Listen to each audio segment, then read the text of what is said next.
What is up, YouTube? Welcome back to another episode on Code with Annie, and we'll be continuing the Java Fundamental series, and we'll go ahead and take a look at the topic today called collections. So, collections is a quite important topic in Java. It is one of the topics that you will use almost in your day-to-day life whenever you go into real-world usage of Java code, right? Wherever you're writing Java code or logic, you will be using collections mostly. Okay. So, what is collections? When we wanted to group data together, right? When Java was introduced, in Java, I think it was Java 1.2, if I recall correctly, in 1998, that it was decided that we need to have some data structure to save same type of data together. Okay, right? So we wanted to have, let's say, a bunch of booleans or a bunch of strings or a bunch of integers together, right? So a data structure to hold these kind of homogeneous data together is called as a collection. Okay, and this is how collections came into the picture, and it's an interface basically. Okay, and any implementation of that interface will basically have the properties that are given by collections.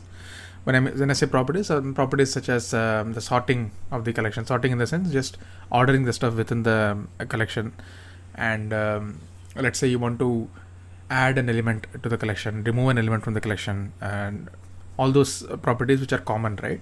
They can be inherited through the implementation classes. And collections is an interface that is not directly implemented by many of the classes. We'll take a look at each of these types of collections in subsequent videos.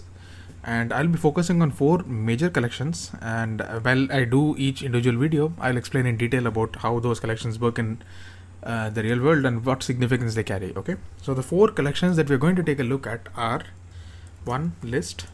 Okay. Now list is an interface. Okay, it's a list of integer space a list is equal to new. Array list is the implementation class which implements the list interface. Okay, now if I quickly go into the list interface, right, it's an interface which extends sequence collection, which is also an interface. If you go into that, it extends collections interface. Okay? So all of these implementations that you're going to see will indirectly go ahead and implement the collections interface. And just to give a little perspective about what I was telling, collections has the operations like checking the size, whether the collection is empty, whether it contains something.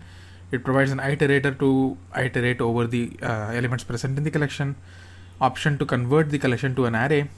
Okay, and what other things I think? Yeah, so removing the element from the collection. Okay, adding the elements, multiple elements to collections. So all those things will be leveraged by the individual interfaces or classes that implement the collection interface. Okay, list is one collection.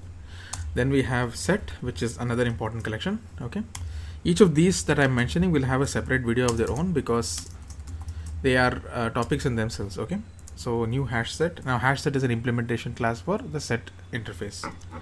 Okay, hash set is one of the implementation classes. Likewise, array list is also one of the implementation classes for list.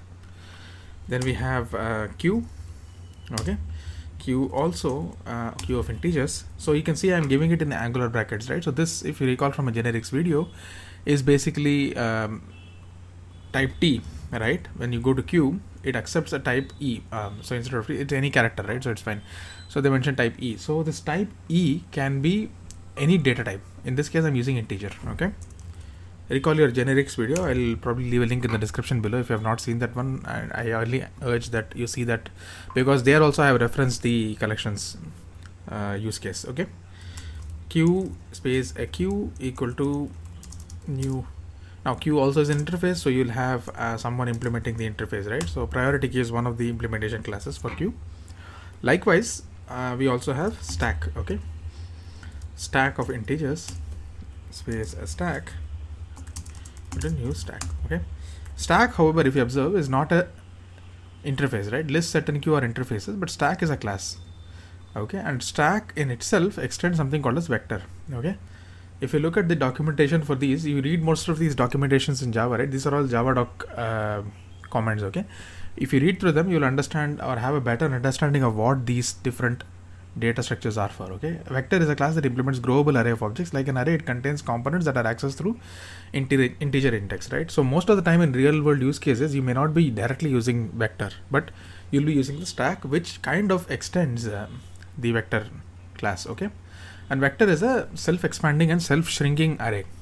Okay, and vector itself extends the abstract list, and abstract list is another class, okay, which extends abstract collection, and that implements the collection interface.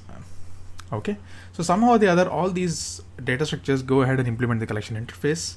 Okay, be it whether it's an interface in itself or it's a class. Okay, so these are the primary collections that I will take a look at. Apart from this, there is one more data structure which is quite important but does not fall under collections. I'll tell you why. It's called as map. Okay, the reason map doesn't fall under collections is simply because it does not implement the collections interface. Okay, that is the primary reason, or more logical reason, because simply it doesn't extend the collections interface. It is not part of collections.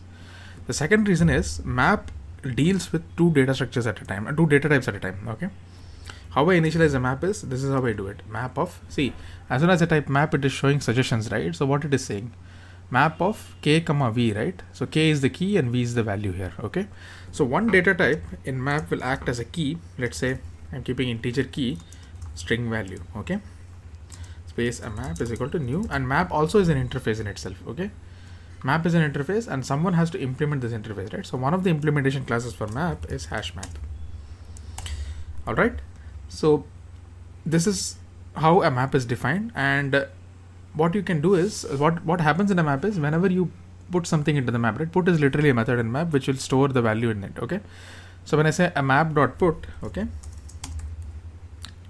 put and get are the methods to put elements in it and get something out of the map as well. Okay, so when I say put, I can say 1 comma maybe. So what this will do is, it will store the key as 1 and the value as Anirudh. Okay, so whenever I want to retrieve something from the map, I have to give the key, a map dot get 1. Now this will return me the value Anirudh. Okay, keep in mind, map always contains keys which are always unique. You cannot have duplicate key in a map, because if you try to, it is impossible, because when you try to give the same key again, it will just override the value with the new value that you have supplied. Suppose I say map dot put, again I say a map dot put 1 comma something else here, right?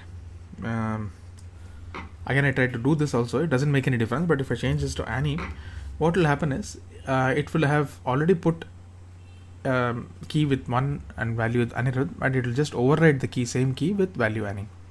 Okay, so this is how map behaves. More about this in the individual video for map, but I just wanted to get across the concept that collections are nothing but a bunch of data types put together, and how you can manipulate those bunch of data types, right? Whether you can sort them, whether you can iterate over them, save them, or put them to a database, whatever you want to do, right? When you want to operate on a group of data sets or data types instead of a single data type, you go ahead with the collections concept in Java.